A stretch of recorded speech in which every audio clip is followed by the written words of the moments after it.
Ho, ho, ho. I hope everybody had a Merry Christmas and your holidays are going swell. Welcome to the Fantasy NBA Today podcast, a sports ethos presentation hosted by yours truly, Aaron Bruski, and FSWA Hall of Famer Steve, Dr. A. Alexander. We got a huge 30-team review going on today. We got huge news. As we mentioned before the show, it's like cruel because it's Doc's birthday today, and Luka Doncic is going to be evaluated in a month due to a calf injury. That's just brutal to say those two things together in the same sentence. Goga is going off. We're going to talk some trade buzz teams in Miami, Denver, and Phoenix, maybe even Sacramento after last night's disaster. Holy moly. And then how to handle some tanking teams. It feels like that's percolating. We'll talk to you guys about the new Sports Ethos app here and there. But Doc, it's your birthday. Happy birthday, man. Would you like me to sing? I can sing to you. No, we talked about that last night. No singing. Oh, no singing. Oh, yeah. Andre, I have PTSD. Really? From like when I was 5 or 6. My parents totally lied to me and took me to this ice cream parlor, and we're parked out in the parking lot at Castleton Square Mall. It's called Farrell's. And I saw where we were, and I was like, I'm not going in there, dude. They got a big bass drum. There's marching. There's singing. There's horns. There's hats. There's lots of stuff involved. And they're like, oh, no. They're not going to sing to you. We're not going to let them sing. And so they drug me in there crying, and then I get in there and like my whole extended family's there. There's like 30 people or whatever. Sure enough, I sit down. I'm sitting there like digging on some ice cream or whatever and enjoying my birthday gifts. And next thing you know, this freaking drum comes out, boom, boom, boom, and everybody starts singing. I'm under the table calling. Sorry, I didn't mean to tap into it. Adverse childhood event. I haven't trusted my parents since. Is where we're at. Oh, well, on that note, happy birthday. I won't sing to you. And it feels like you guys talked that out extensively in last night's show, which I heard was a doozy. I heard you guys went off, that the Joko second meter was off the charts. And you guys got to check that out at night. Sports Ethos After Dark. Rick Kamla, Steve Alexander. For my money, it's the best show going on at night right now. And I think the viewer numbers support that. So you guys got to get locked in, and we'll talk to you about all of that stuff. And before we get into the meats and potatoes of this 30-team review, there's a ton to cover. I mean, holy moly, there's a ton to cover. But let's say hi to our sponsor. BetOnline continues to be the world's most trusted betting platform and your number one source for online betting. From the earliest odds to in-game live betting, BetOnline provides you with all the action, the ability to watch games as they happen with the largest selection of odds on everything from football to NBA to college basketball, NHL, and UFC. Head to the BetOnline website today. Don't forget to use your promo code BLEAV for your welcome bonus on your first deposit. BetOnline, the game starts here. Okay. So 30 teams, lot to cover. Let's just jump right in. We got, starting off today, we got New York at Orlando. New York is a 7-point favorite coming off the big win on Christmas over Wemby. 41 points from Mikal Bridges. This team is not that tricky from a fantasy perspective, so I guess we're warming up here. But what about Bridges? He surged to a top 65-ish value per game this season. He's played in all 30 games. He's suddenly starting to kind of look like Mikal Bridges of old. And where are you with him? Are you thinking that this Mikal Bridges is kind of what we'll see going forward? Or is this just the high water mark and he's going to dip back down to more of the top 100 that we've seen to start the year? I don't know. He had a huge Christmas Day game. I mean, it was massive. It was up there like Bernard King-ish. And it was cool. He hit a bunch of threes. Bruce, like at the beginning of the season, you were like, man, this Knicks team is they're not gonna do it. And Mikal Bridges' shot is broken. And I mean, I went all in on the Knicks, said they were gonna win the East. And then after their start, I was like, this is not going to go well. And now I feel like they're again one of the best teams in the East. And I don't think Boston wants to play them. I don't think anybody wants to play them as long as all of Tom Thibodeau's guys are healthy. As far as Bridges goes, I think it's a terrible time to buy him because he's been hot and he had that huge game on Christmas. You want to let him cool off for a minute. before you go out there and make offers for Bridges. But I think he's going to have a big second half, and I think he's back. I think the old Mikal Bridges is still here. Yeah. I don't know that I was all out on Mikal Bridges. I think he's, there was a lot of red flags. About it. We were worried about it. I think we're worried. But you know what? I'd like to think that we held the ground and didn't overreact, small sample sizes, things like that. I know that I was down on New York just in general for the trade, and they've definitely bounced back and been much better. I don't know that I'm on board with Cat as having taken this next step, and all the old Cat stuff is just somehow gone.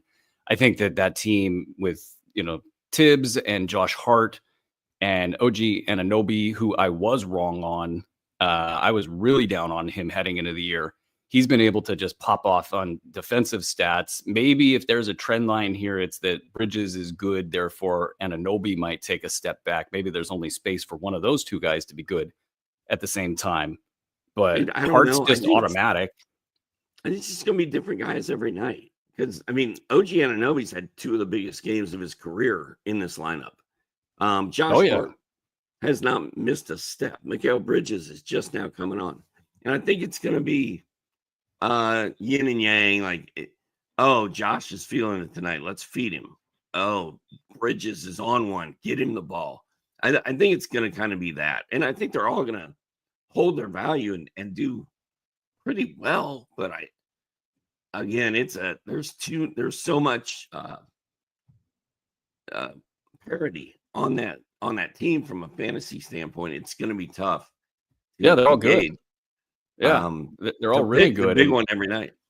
And Cat has actually overtaken Anthony Davis in 9 Cat formats for the top 4 slot in per game value. So, it's all cooking in New York.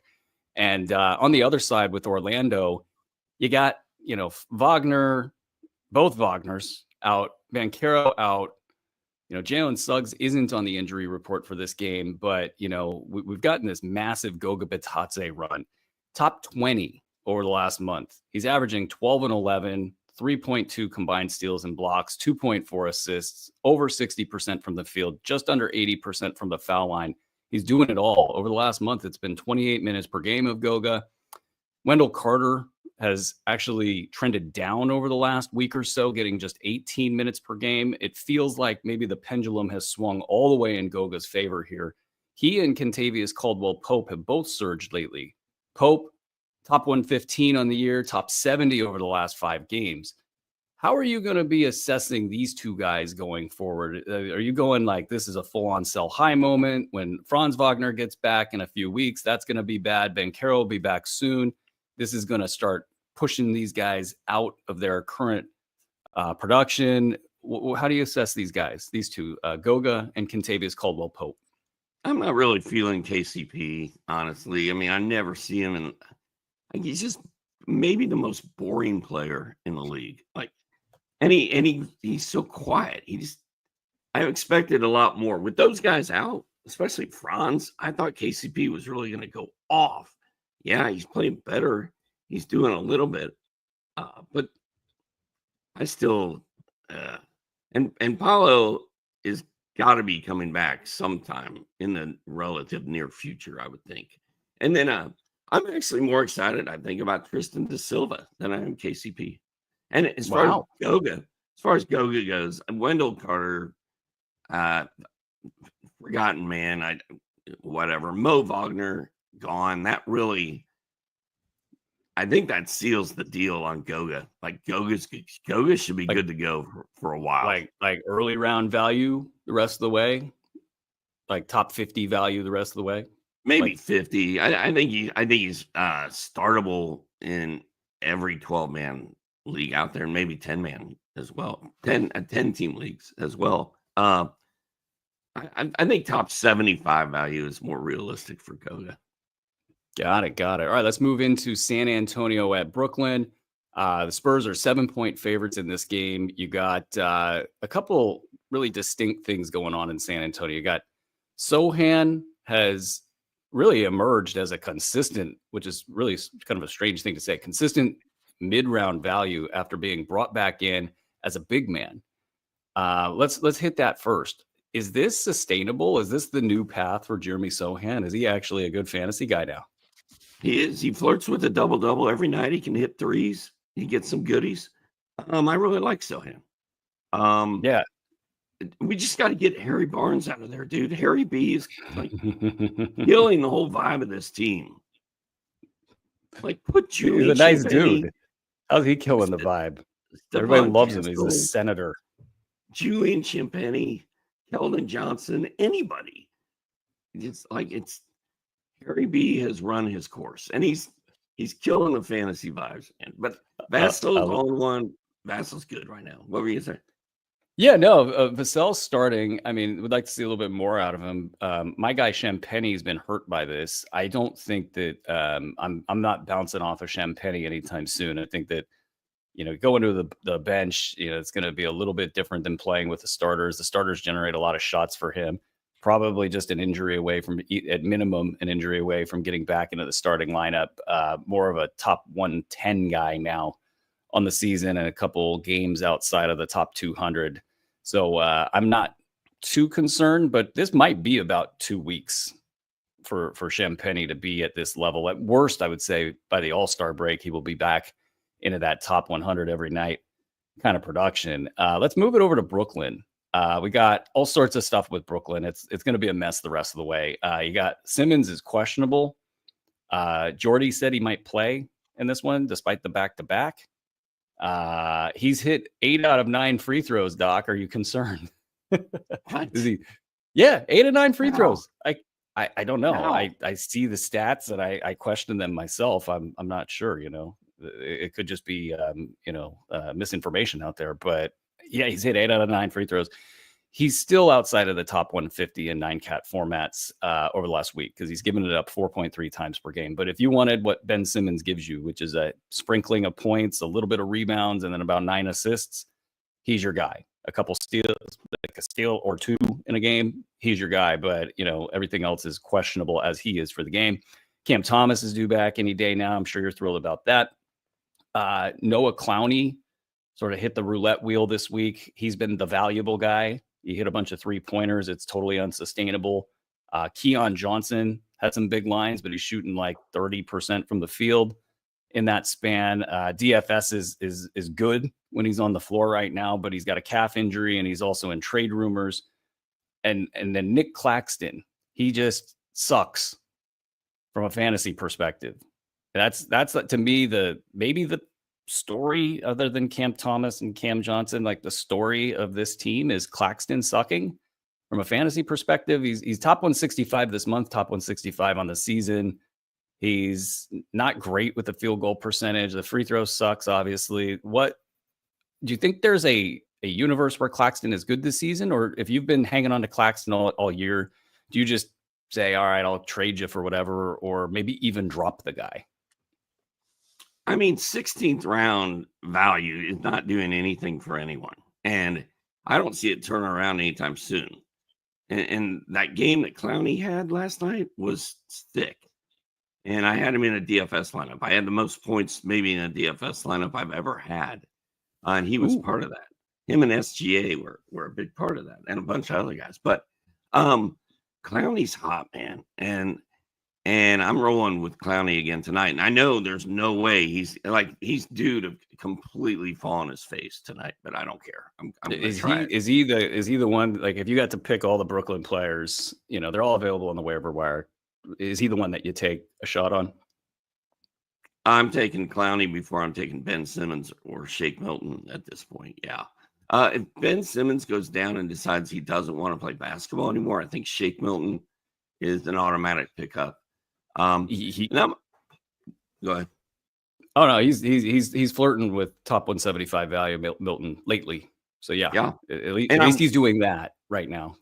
And I'm still waiting for, I keep saying, dude, Cam Thomas is really good. I mean, Cam Johnson is really playing well. He's really good, and I feel like you guys, you and Rick are like, well, dude, Cam Thomas is coming back, and Cam Johnson's going to get hurt in a second. So I'm not even thinking about the hurt part. I'm thinking like there's desperate teams out there. I think he's one of the guys that is it's a tradable contract. and he's had a great start to the season. It feels like that really, really points toward a trade.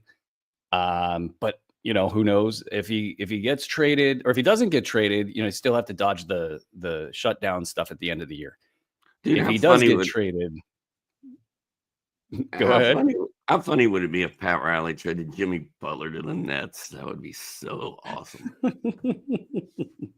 would love it. Oh man, I got Jimmy Butler in too many places, and it's been it's a sucky kind of couple weeks. It's super fun, isn't it? What was so great was the 6-minute start that I just got locked into for half a week everywhere, and having a teams they're all rolling except for that. Thanks, Jimmy Butler. But you know what? As trade stuff goes, we'll get to the Miami stuff in a little bit. Maybe that will kind of level out a little bit here. We'll see how it goes. Definitely news in Miami. But before we get there, let's get to Indy at Boston. Boston 12.5-point favorites against Indy. So I don't know that I would touch either side of that line, but Tyrese Halliburton, he got the OKC treatment in his last game, so maybe a little buy low dip. Obi Toppin doubtful with an ankle. He's been surging lately.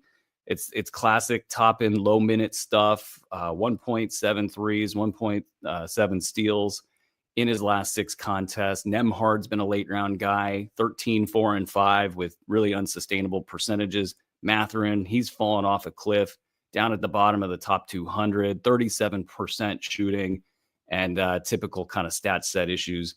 Which of these 3 guys do you think carves a path through all of the kind of mess in Indy to be a late round guy for fantasy GMs? Well, I don't know that I would write off Halliburton's line last night as the OKC treatment. He did not shoot the ball. He looked like garbage. They lost a 15-point lead and lost the game late. They're a mess. And Andrew Nembhard is out there running around like it's his team. Like he's the man. And Halliburton's just kind of like either sitting on the bench watching, or he's out there. I mean, Halliburton had played better over the last couple of weeks. He had. Yeah, last night was a disaster. First round value over however many weeks. You kind of the guy that you drafted. And when I watched the Pacers last night, like Nembhard and Mathurin looked to me like the 2 best players on the floor. And why Mathurin is being squeezed so hard, I just don't understand. But I think I'm just going in on Nembhard here because he's playing with confidence, and the coaching staff seems to trust him, and he just looks like he's the man out there. So you might be onto something here, because during the first part of the dip, or not even dip, the flatlining for Tyrese Halliburton, Nembhard, it looked like it was his team, and it's such a strange phenomena. I mean, Halliburton's the guy with all the pub, the big contract, Team USA.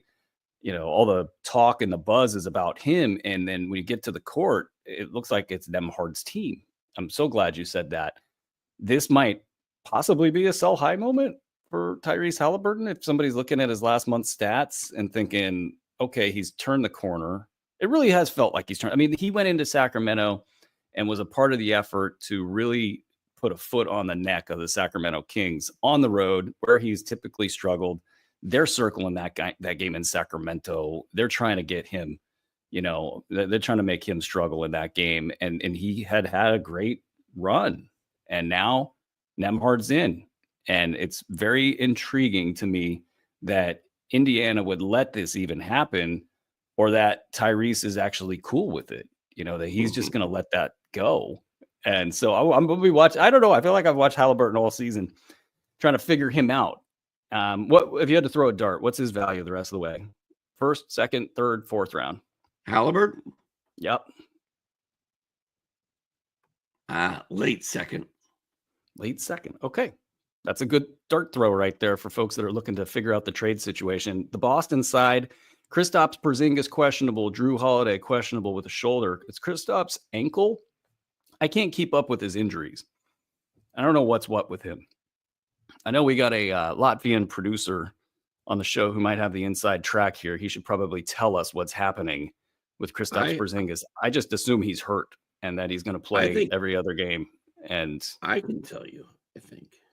Oh, you go to your phone. Well, I gotta, You got sources? I gotta figure this out. I gotta make sure. Tell Oh, us your sources, man. the source is me. Oh, So okay. on That's how Wednesday, you know it's good. on Wednesday afternoon at 5:08 p.m., I texted Camlin. I said, Embiid warm-ups fall, LOL. And he said, right? Ridiculous.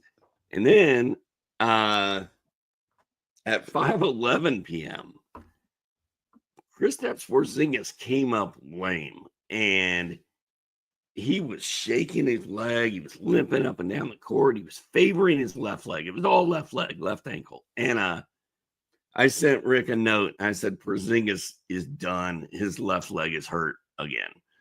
And then 3 minutes after that, I said, okay, maybe not, because he was still in the game. But I was right, because he left the game, and I could just tell when I was watching it happen, dude. He didn't look right, and it scared me at the time. I don't think he's going to play tonight, but what do I know? I mean, there's no reason for him to play. The 12.5 points sort of suggests that he is playing. Maybe not. I don't know. That's a spicy meatball. I think the more interesting question, because if he plays, he plays. If he doesn't, he doesn't. And we all know the story with Kristaps Porzingis. He's good when he plays. But the other question that I think is super interesting is Peyton Pritchard. And the timing here is pretty interesting, too. If Porzingis doesn't play and Drew Holiday doesn't play, it could be a Peyton Pritchard game. But he's got a 5-game stretch down in the bottom of the top 200 with just 9 points, 5 boards, 3 assists, 34% shooting, and 30 minutes per game. Are you concerned with him, or is this a buy low moment? Like, kind of stop what you're doing and try to get that offer out right now before the games go, and see if you can steal a guy who's been about a top 70 guy on the season. It's a buy low. It's a buy low moment. They lost that game yesterday to Philadelphia because Peyton Pritchard was 1 of 9 and missed all 8 of his 3-pointers. He's only had like one other game this season where he didn't hit a 3-pointer. That's it. 2 games where he didn't hit a 3. And guess what? I'm gonna guess. They won 1 and lost 1. But he just made half his shots and hit a couple threes. I think Boston won that game last night. I think Pritchard's super important to what they do. I think he's simply in a mini slump because it's not even that bad of a slump. The 1 for 9 last night, and the 0 for 8 and the 4 points it put a pretty hard dent in what he's done for the past 2 weeks. So not worried at all. Totally expecting a bounce back. Buy low on Peyton Pritchard. Yeah, I mean, on that as well. Memphis 8.5 point favorites at New Orleans. Kind of curious if New Orleans done struggling. Memphis has been pretty strong this season, despite some real challenges. Santi Aldama, he's been a virtually flawless mid-round producer this season, but now he's doubtful with an ankle. Jay Huff, Marcus Smart, they are doubtful as well. Zach Edey's been solid with 11 and 11 to go with 2 combined defensive stats per game since returning. Desmond Bane has rehabbed his value to top 80 on the season, and he's got a top 20 stretch here in the last 7 games, and his percentages are all swollen, like 53%, 94%, and he's still just playing 28%, or probably 28 minutes per game. This is really an interesting buy low question. The percentages being good, that from like a valuation perspective means that this top 20 is a little inflated, and it's also in the 28 minutes per game. So on one hand, it could be that he's getting his rhythm back, but the fact that he's only playing 28 minutes, is there something still going on with that foot? Where do you stand on somebody getting aggressive here and sending an offer to a GM that says, you know, hey, look, Desmond Bane's just a top 80 guy this season, and I'll send you my 4th round guy and maybe 5th round guy to see if I can get in on that, trying to ride this wave. How do you feel about that?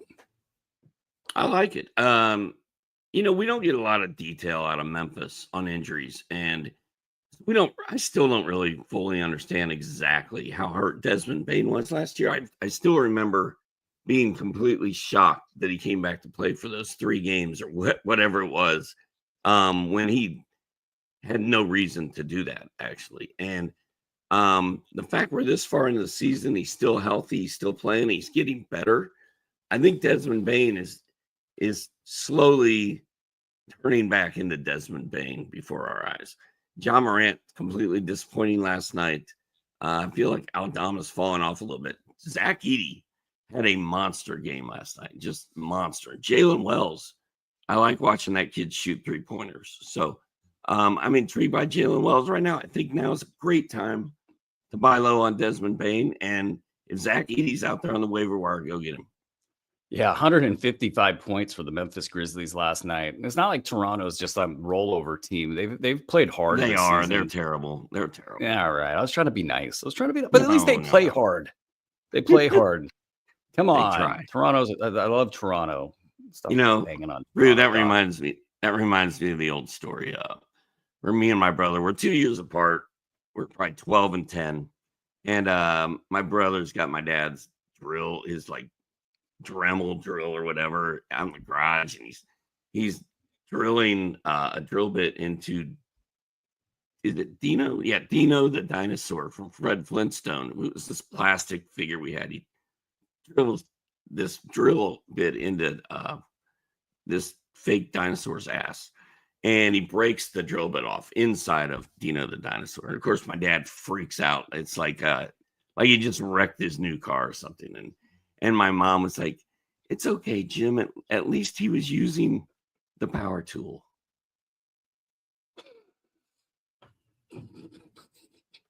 I love that. Okay, I'm gonna pivot out of that. I'm gonna go to New Orleans. Okay, we might get Zion back theoretically, somewhat soon. I don't know. They just give me the information. I don't vet it. Brandon Ingram, similar timetable. I honestly, I would not know which one of these guys comes back first. Stop! You're kidding me. Who? Hey, who do you got? Who was supposed to be back by December 27th with a burrito riding on it? Do you remember? Oh, damn. Who was that? Who bet what? I bet you Andre knows. I bet he does know. I bet he's got it indexed somewhere. The burrito bets. You were Andre's a machine like that. You're like, oh yeah, this guy's coming back soon. He's going to be back around. He'll be back by 27th. And which one? Zion? I don't remember. who it was. Okay. All right. This does not sound like me. I don't know. Okay, but I do remember there was a burrito bet. All right. We'll get back on Zion and Brand. You're telling me Zion and Brandon Ingram are getting ready to play basketball again? I don't believe that Ingram plays again for the New Orleans Pelicans. That's just a hunch that I've got. So I guess I got Zion in this race, but I kind of don't think he plays. He's going to be impossible to trade. Dude, Zion isn't even on ESPN's depth charts. Come on. That's pretty funny. Jose Alvarado coming back soon, so that's just noteworthy. But I want to focus on two guys. We got Trey Murphy's been a top 15 guy over the past few weeks, top 30 this month, top 50 on the season. So he had his rust games, and now he's just rolling. DeJounte Murray, top 80 guy. Can't hit a bucket to save his life. He's 36% shooting on the season. Do you like Trey Murphy as a sell high guy? And do you like DeJounte Murray as a buy low guy? No and no.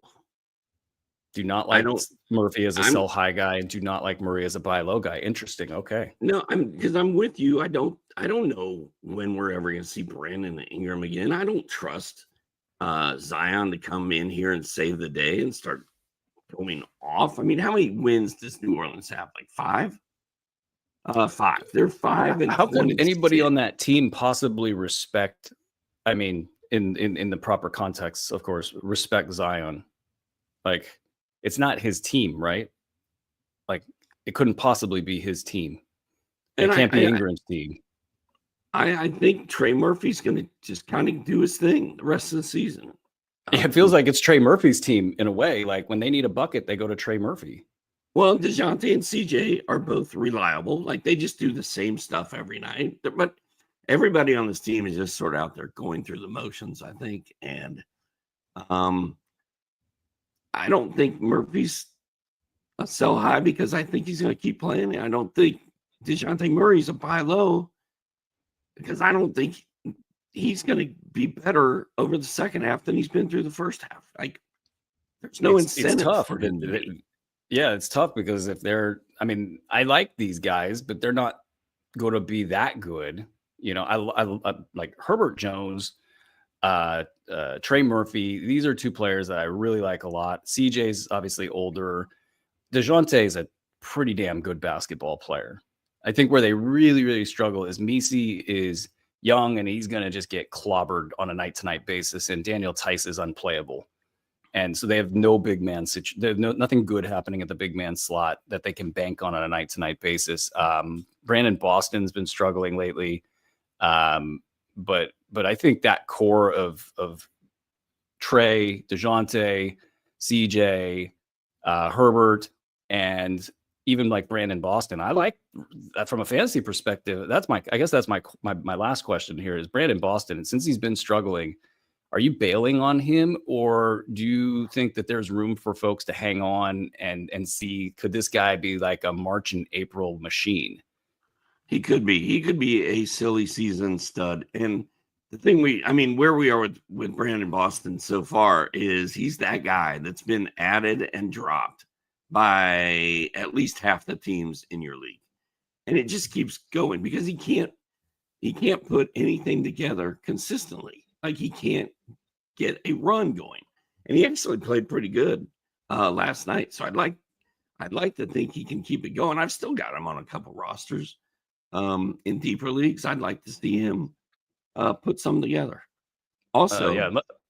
I believe the December 27th burrito bet was you told me that Kawhi Leonard would be back by December 27th.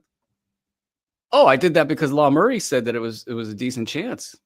And I said, you and Law Murray are crazy.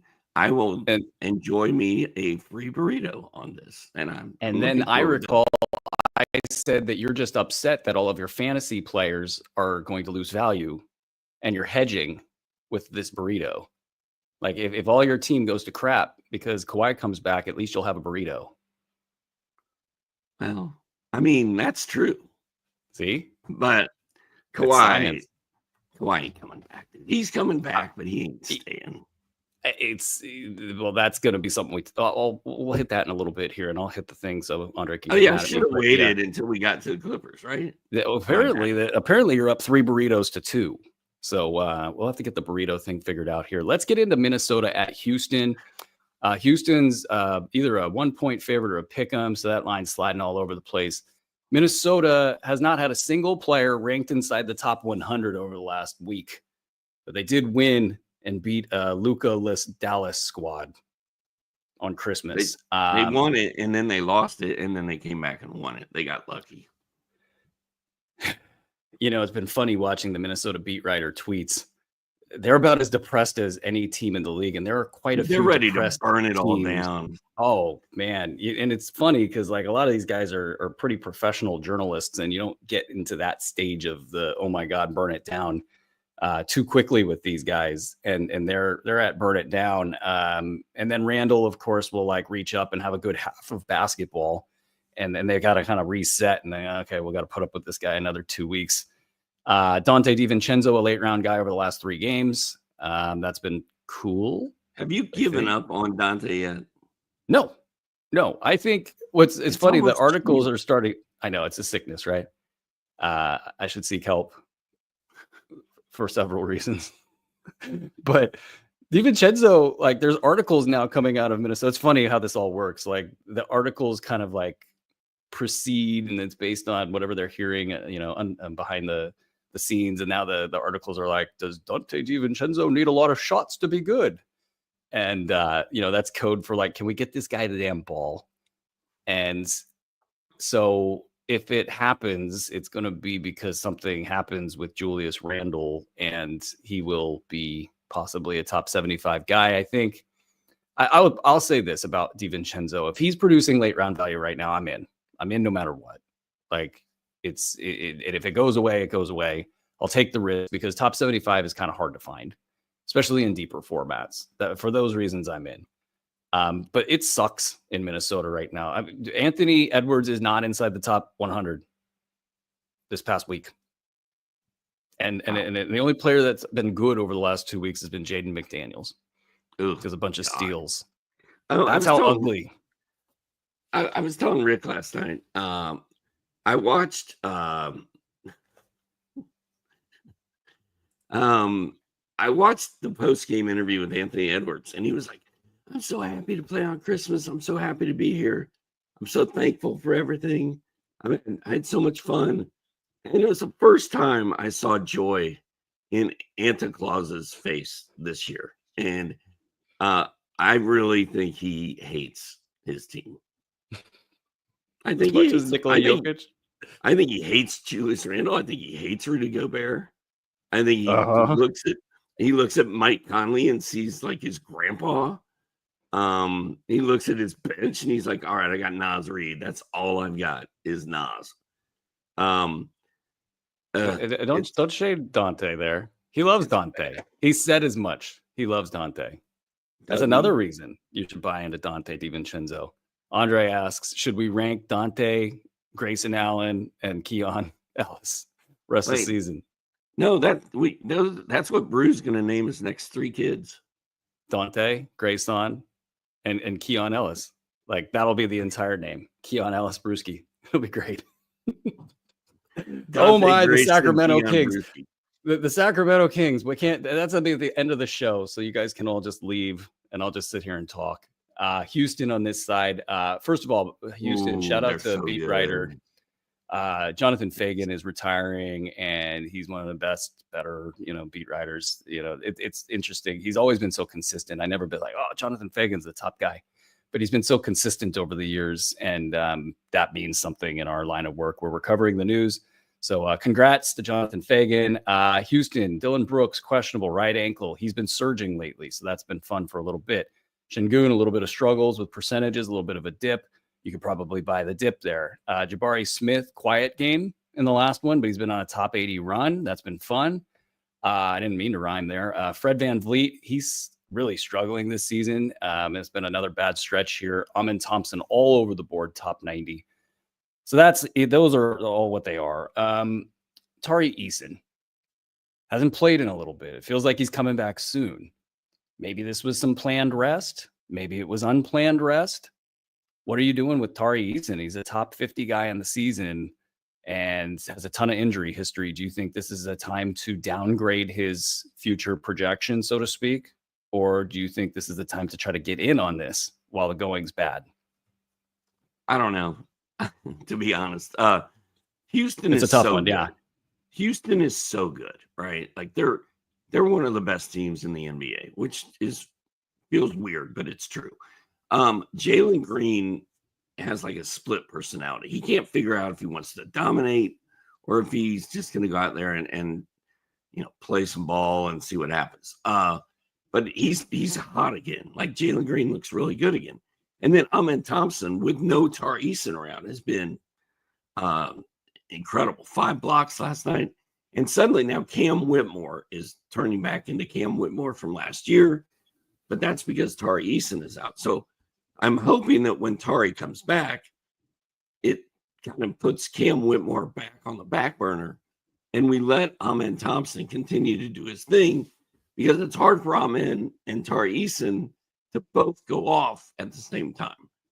And Dylan Brooks has been hurt a little bit too, and that's also helped Amen and Cam. But as far as Tari Eason goes, I was totally out on Tari Eason. And then he came in, he was doing so well, the numbers were good.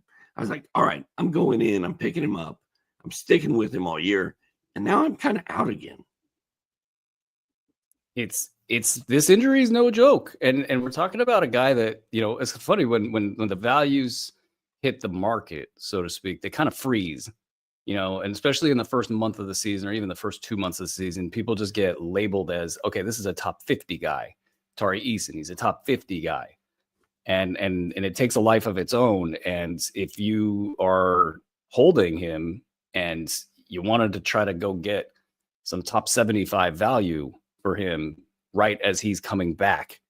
There's a little bit of a window there. And I mean, I think kind of my position on that might be something like, okay, top 75, if I can get a healthier top 75 back in return, I think that's what I would probably try to do, because I don't know that Eason's going to go more than top 50. It would take some injury help, and then he's got to stay healthy himself. So that's probably where I would draw the line. Okay.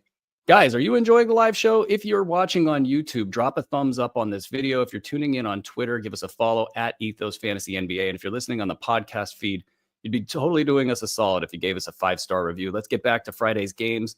Cleveland, 2.5-point favorites at Denver. Cleveland, no secrets there. They're largely cooking. Isaac Okoro out, Dean Wade questionable. Max Strus is probably going to be fitting into those minutes. So they're just kind of the guys they are. If you got a hot Cleveland take, let me know. Denver, Aaron Gordon out with a calf injury. Peyton Watson back on the radar as a pickup. I think the more interesting question with this situation is Christian Brown's really been struggling. He's kind of hung around the top 200 lately. Does this mark a buy low moment for Christian Brown? The positions aren't really interlinked here, but you take out a big minute guy and Aaron Gordon who facilitates and runs stuff. Is this like the little tiniest spark in the world to try to get Christian Brown back going, or should folks just call him a late round value and call it a day?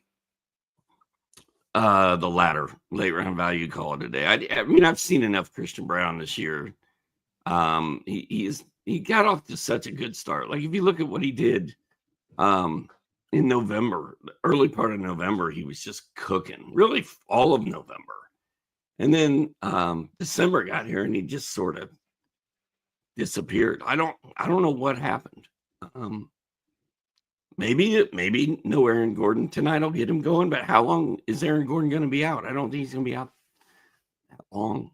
It's hard to say. If it's the calf, going to be a long-term issue. That's probably the question there.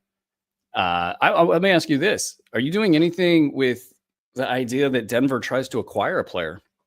I mean, you got Denver beat writers who are really local guys. I'm not really concerned with the dynamic of the local stuff, but they're locals.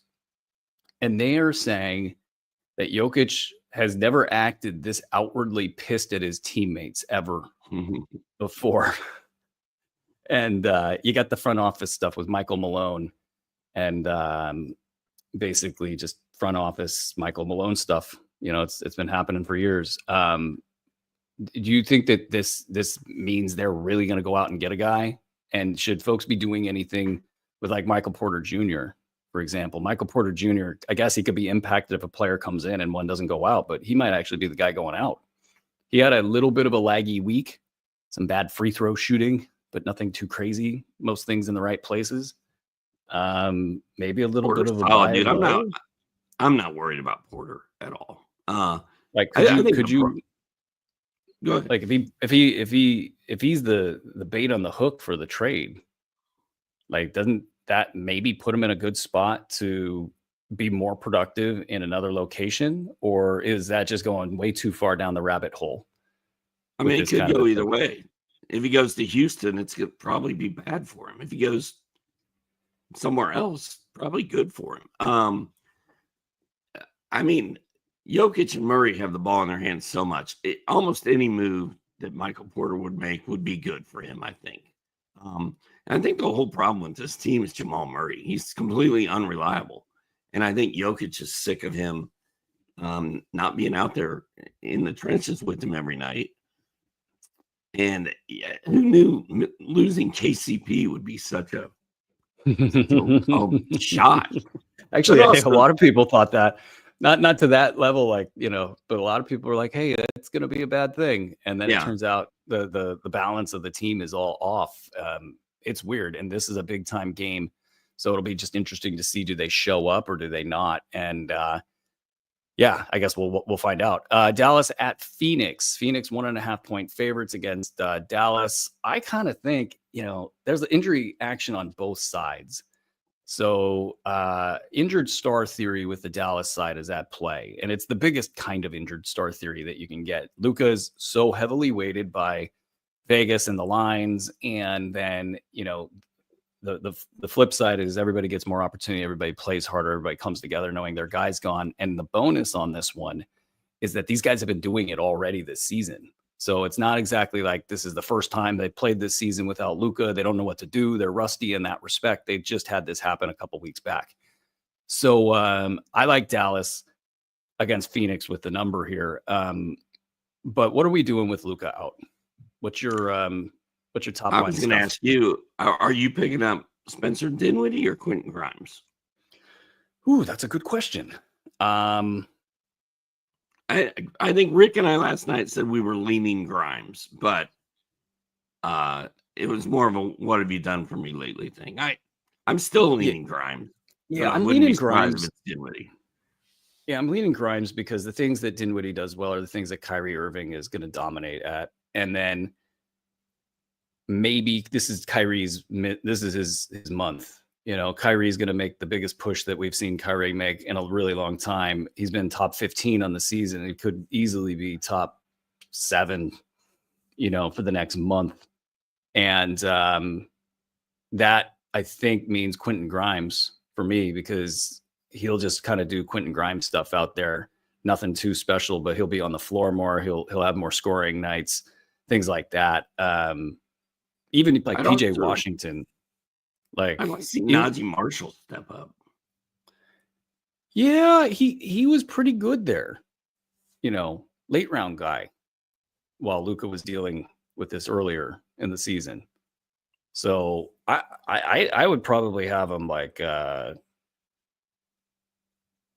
probably Marshall and then Grimes and then Dinwiddie as my order of operations. And also curious, how does Daniel Gafford roll out of this? Like the struggles have been real. He's not blocking shots. Is that a function of like health? Is he just like this some sort of knee issue popping up? Is he just slow this season, or is he maybe just detached from the game because he's not getting as many minutes and he's not getting as many touches? And now they're going to have a more holistic offense, so their centers are going to need to be involved more. That's kind of a low-key angle that I'm watching there, but it hasn't been the case in the past, really. Those guys were rolling pretty normally with Luka out. I mean, if you look at his game log, he's blocking shots. It's not like they're just not there. I mean, his last 3 games, he had 1, 1, and 2. But then he went, for a 3-game stretch without any. But the minutes were so low. I think he's just getting minute jammed by Lively, is what it comes down to. I mean, dude, he's only played in 20 or more minutes in like 2 of his last 10 games. Yeah, it hasn't been good. And I'm just going to wait and see how all that goes. On the other side, Phoenix, you got Devin Booker. He's going to miss a few more games with this groin injury. And then Grayson Allen, concussion watch. And I know my lonely heart over here. And all that stuff's really a known commodity, right? Like Grayson Allen. Not fair, right? He was doing fine, and then this. It's just a snake bit season. But I digress. Are you doing anything to prepare for trade season with these guys? I mean, it's basically Bradley Beal controlling a lot. Like, he is, with his no trade clause, which is hilarious that he's got that. He can basically say no, and I think the pitch for Miami is like, hey, you wanted to be here a few years ago, and then we didn't want you, so that didn't happen. Do you want to go to a place that you might be a little bit more wanted than you are in Phoenix? I think that's the only thing that's cooking for this pitch here. And then I don't know what the mystery teams are out there who might look at a Bradley Beal and say, yeah, that's something we'll take on for whatever reason. There's going to have to be some capital sent their way, anybody's way, to take on Bradley Beal. But do we have any pre-planning here? Do you think that like there's anybody that can emerge if they are able to get rid of Bradley Beal somehow? Do you think it's likely that they get rid of Bradley Beal, or are you just rolling with this squad as is and letting all the cards kind of sort themselves out later? I'm not very good at pre-planning, Brew. I started my Christmas shopping at like 3:00 on Christmas Eve. How'd that go for you? Not well. Traffic was a nightmare. Trying to find a Dyson Daniels jersey in Atlanta, 8 hours before Santa gets here. It would have been nice if he hadn't stolen the ball 500 times this season. You would have had a better shot at that. Even at that point, I would have even taken a Vit Krejci jersey. Any Hawks jersey. What jersey did you end up with? None.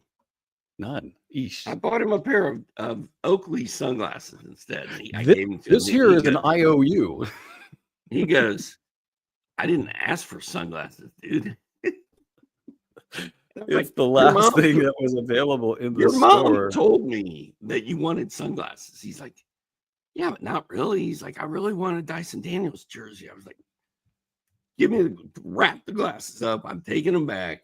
Find your stupid jersey, and I'm buying it. So sweet. It's coming. It's coming. But anyway, I don't even know where we were. I'm not a planner. I'm not gonna. You're not planning on Phoenix. Okay. I'm not planning on trade deadline stuff.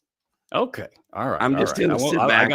I got maybe 10 more trade deadline related questions that I'll see if I'm gonna ask the 10 more trade deadline related questions that I have here on my fake sheet. In the glow of Royce O'Neal, my favorite son. There might have been a burrito bet on that too. Maybe, just maybe. Golden State at the Clippers. Clippers 4.5-point favorites. So I guess let's do the Golden State side here first. We got Steph sitting out on the front end of this back-to-back with a knee situation. Maybe we'll get to that last. Green, Draymond, questionable with a back contusion. So we'll see how that holds up. Of the group, of the rest over the last 3 games, Brandon Podziemski leading the group, the top 140 value. Kuminga, kind of 175-ish. Buddy Hield, 215. Dennis Schroeder, 195. This is over the last 3 games. So there was a really stinky one in there. And then, here we are. Of the others, is it still Kuminga for you? Shout out to Trace Jackson Davis, who's been playing well and getting minutes. That's all these guys need is minutes. Yes, I'm still on Kuminga. I am intrigued by Brandon Podziemski. He's coming on. I'm done with Buddy Hield. You're done. I can't talk you into it anymore. I mean, I was feeling it for the first week, and then it's just been It's been bad. It's been bad. I don't mind if people move on from Buddy Hield. I think this is, if there's a space where it's noisy, Dennis Schroeder, I mean, 200, that's terrible. But this is the one time of the year where I would probably give these guys at least a 1 or 2 game pass. It's the Christmas season. In fact, I didn't even mention it in the open. I should have mentioned it in the open. Like before Christmas, the nights before Christmas, the 23rd, those games are usually so weird. The return games, the Christmas games even get weird because they kind of start playing a little harder. The game back from the break, always weird. So we're in this weird phase, and they just got Schroeder involved. So I'll give them 1 or 2 games before I give Buddy Hield the axe. I think I'm holding all those. I'm holding Podziemski. I'm holding Hield. I'm holding Schroeder. I'm holding Andrew Wiggins. I'm holding Kuminga. I'm holding Trace Jackson Davis. I'm just kind of hanging on. Just hanging on to the Golden State Warriors, who you and Rick love so much. You guys are Steve Kerr fans, number 1. On the Clippers side, Kawhi could be back anytime. Zubac and Norm Powell have done everybody a huge favor. If they are, if you have Zubac or you have Norm Powell and you want to sell high, these guys have been going off in preparation for the return of Kawhi Leonard. Do you do that? Do you try to sell? I think it's obvious to the opposing GM what's going on, but they might just look at that and say, you know what, these guys have been good this year. Okay, I'll do it. I'm good with my squad, man. I'm good with Jimmy Harden. I'm good with Norman Powell. I'm good with Derek Jones. I'm good with Amir Coffey. Yeah,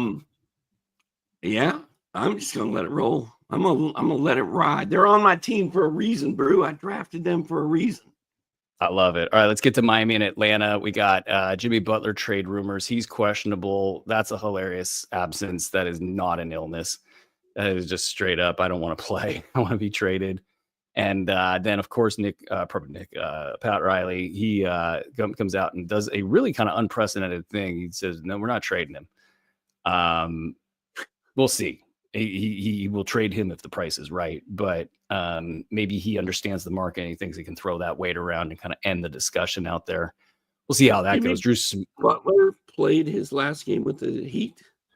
It's a question.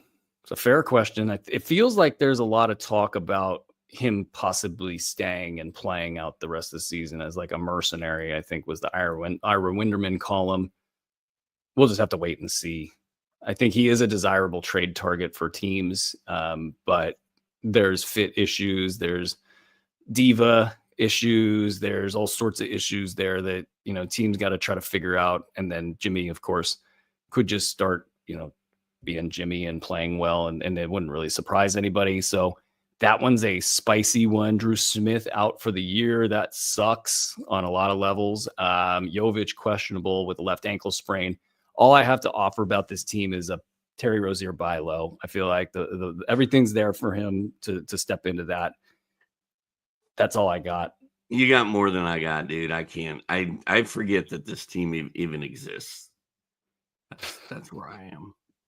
Put that on the marquee. Atlanta, Onyeka Okongwu, doubtful, but coming back soon. Larry Nance has been a top 40 guy in his stead. Trey going off a little bit. 48.5% of his shots have been made over the last 4 games, so he's been hot. DeAndre Hunter, a top 60 guy in cruising. Bogdanovich, questionable. Are you out on Bogdan at this point? I'm not worried about trying to get him or holding him or losing him. I've kind of checked out. All right, let's get to Oklahoma City at Charlotte. Oklahoma City, another one of those teams that we just don't have any questions about. Would like to shout out Shai Gilgeous-Alexander. He has hit 48 of 50 free throws over the last 7 games. That is outstanding. Great job there. He's been the number 2 fantasy guy over that span. Alex Caruso, doubtful. I don't have a spicy take here. They're just good. Charlotte, Brandon Miller back. He had a very bad shooting line in his first game back. Not too surprising with this squad, top 60 on the season. Miles Bridges back on track a little bit with a top 20 week. I think that helped your squads out a little bit. Mark Williams, basically a solid mid-round guy when he's on the floor. How are you with the Mark Williams? And Nick Richards has been off the radar. He just completely disappeared this last week. I'm not going to be holding the line on Nick Richards anymore. And to me, it's completely Mark Williams at this point. Yeah, and we joked that Mark Williams was a myth, and I wasn't believing that he existed, and now he's proven that he does. Nick Richards has kind of gone bye-bye. I've been pretty hard on Mark Williams all year for the last 2 years, and rightfully so. But he's back and he's playing and he looks good. So congratulations to those of you who believed and have been hanging on to him this whole time. Because I didn't have the patience. This sounds like the Polar Express. I love it. Hey guys, before I move into this these next few teams here, I wanted to stop and quickly let you guys know about the vision here at Sports Ethos, which is to keep adding value for subscribers, listeners, and followers through our news feeds, tools, shows, etc. And we want to create opportunities for more people to be employed within the industry. So if you want to support us and that, it's easy. Visit sportsethos.com, check us out, consider subscribing.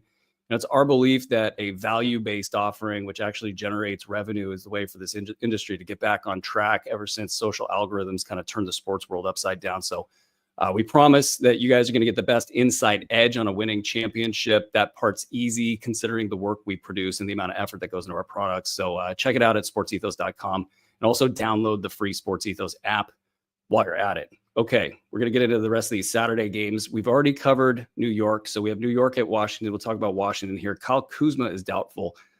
I want to play a little game here, Doc. Keep, cut, or move. I put a lot of thought into this game. You could either keep the player, you could cut him, or you could try to move him.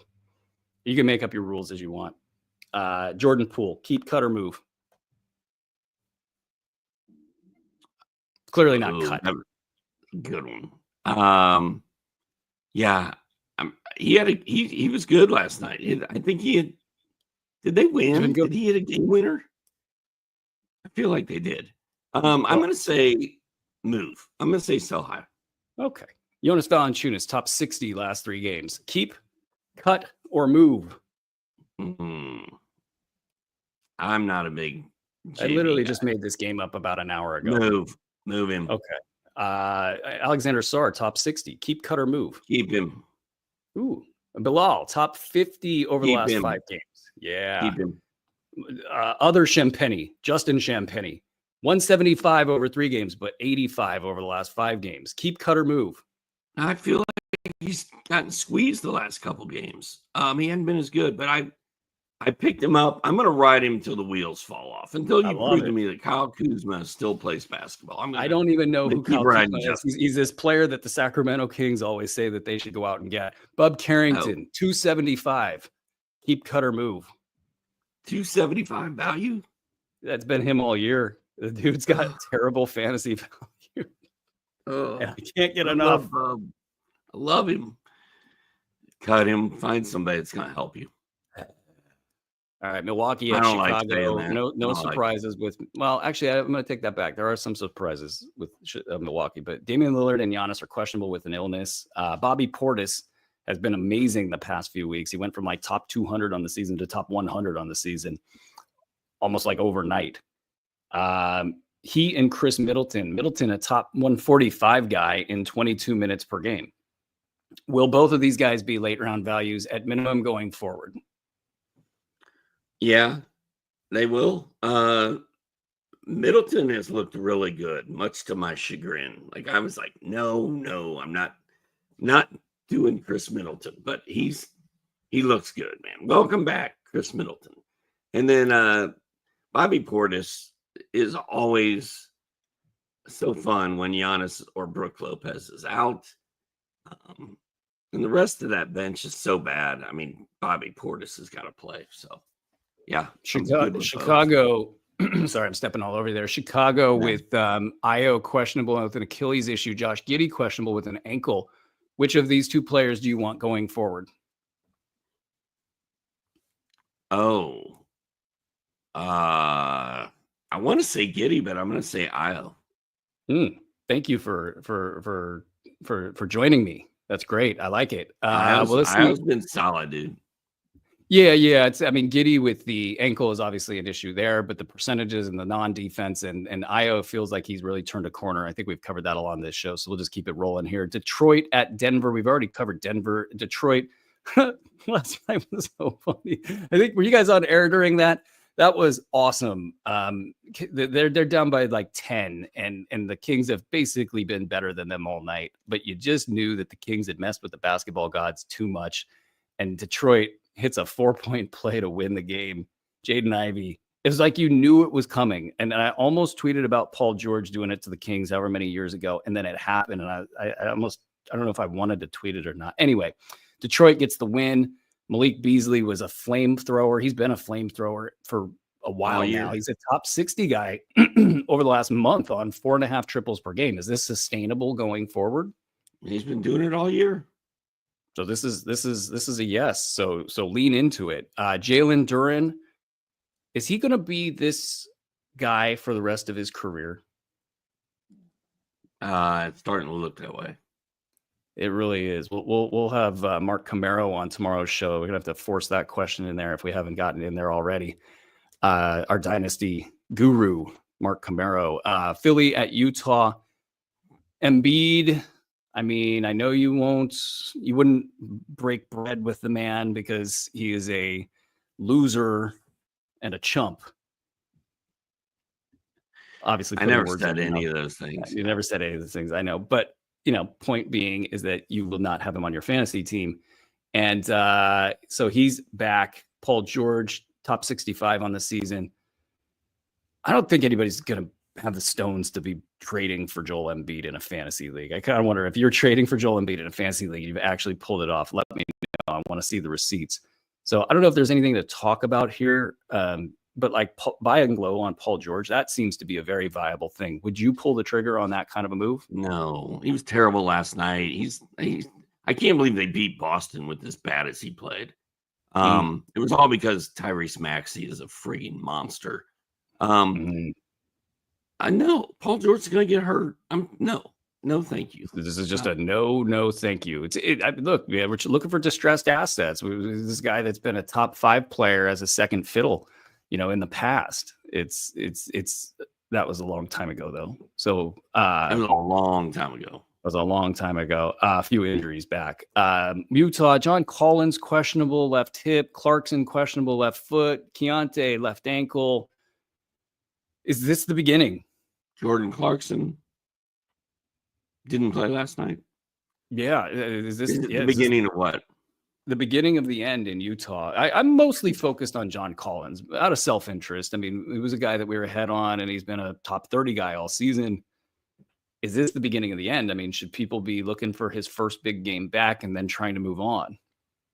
Maybe. I was fired up about John Collins, and now he's just sort of dried up, disappeared. The only guy I trust on that team right now is Colin Sexton. Every guard on the team is hurt except for Colin Sexton, and he had a huge double-double last night. He's been going off, and of course Markkanen's been fine too. But I think the shutdowns are coming. The tank is about to get its tank on. They're 7-22. Speaking of tanking teams, Dallas will be facing Portland. We've already covered Dallas. Well, let's look at Portland. Did Scoot hit a game winner last night, right? Yep. Double off the bench. Scoot-a-loot, game winner. Is this going to push him into prominence? And then what are we doing with the center position? Dude, Clingan is... I'm not cutting Donovan Clingan, but I'm also not starting him unless I have to. If there's a busy night, if there's a busy night, he's not going to play for me. But I'm also not going to cut him. I can't give up on him. What about Time Lord? Are you done with him? Yeah, dude. That was that just a flash in the pan? That was a 1 week dream. I think so. He's on the chopping block for me in 200 player formats. I think I'm done with him. Scoot Henderson, I think, is the guy. I think that's the guy you want to pick up. You think Scoot will do better than Shadon Sharp rest of the season? No, I'm not going to actually say that, but I think Scoot's going to be a silly season monster is what's going to happen. Let's go to Sacramento at LA. This is hilarious that the Denny Avdia is getting a shout out. I can tell. Yeah. President. He's doing That's good. My boy. I love him. Yeah. Okay. Sacramento at LA. The schedule makers are hilarious. They go LA and Sacramento. We got one more after that. You got LA goes to Sacramento and wins twice right in the middle of Christmas season. And the Kings are this is right after articles about Clutch and Fox and long-term in Sac and all these question marks. So they reel off 2 home losses to the Lakers.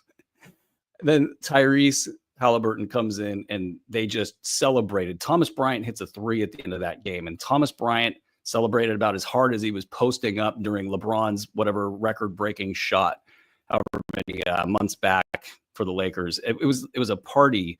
And you thought, man, things couldn't get any worse. And then this Detroit game, Domantas Sabonis questionable with an illness for this upcoming game, but he missed this last one. And I wouldn't be surprised if it was the back and or the ankle. I mean, he has taken some damage.